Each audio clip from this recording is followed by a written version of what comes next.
হাসান সাহেব। জি স্যার। এই রাস্তা দিয়ে কোনো প্রকার বাইক, অটোরিকশা অথবা সিএনজি কিছু ঢুকতে দিবেন না।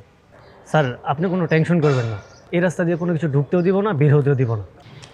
আমি তো কিছুর কথা বলি নাই, আমি হচ্ছে সিএনজি আর অটো টাইপ যানবাহনগুলো ঢুকতে দিবেন না, বাকি সব কিছুই ঢুকতে দিবেন। জি স্যার। ঠিক আছে, আপনি তাহলে মোড়ে যান, আমি তো আসতেছি।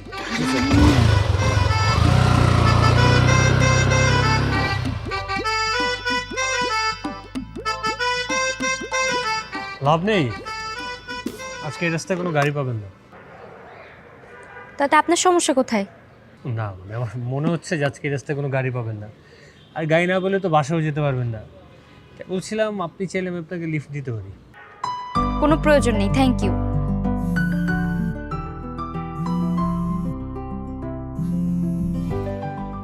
কি রে, কোথায় তুই? তোর ভার্সিটি এখনো শেষ হয়নি?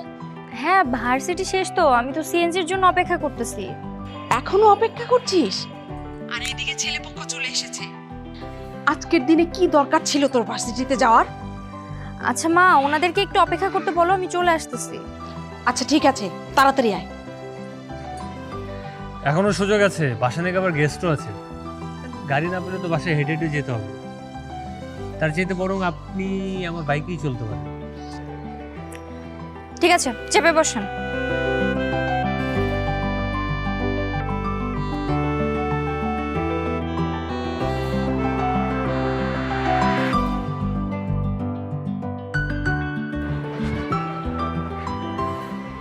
কি ব্যাপার, মাঝখানে ব্যাগ রাখলেন কেন?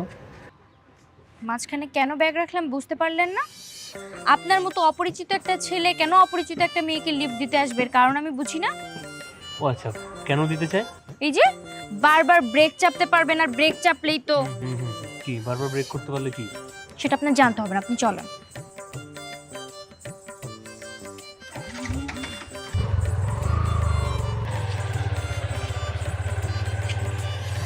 এখন তো মাঝখানে ব্যাগ আছে, এখন কি ব্রেক ধরতে পারবো? কি আশ্চর্য, ব্রেক করবেন কেন আপনি? ব্রেক করতে পারবেন না। আপনি তো রাগ করেন কেন? আজকে আমার কত আনন্দের একটা দিন, আপনি জানেন। আজকে বাইকটা নিয়েছি, একদম নতুন কিন্তু সেকেন্ড হ্যান্ড। বাইকটা প্রথম কিনেই একটা সুন্দরী মেয়েকে লিফট। এবার চিন্তা করেন, আমার বাইকের মনটা একদম ভালো হয়ে গেছে।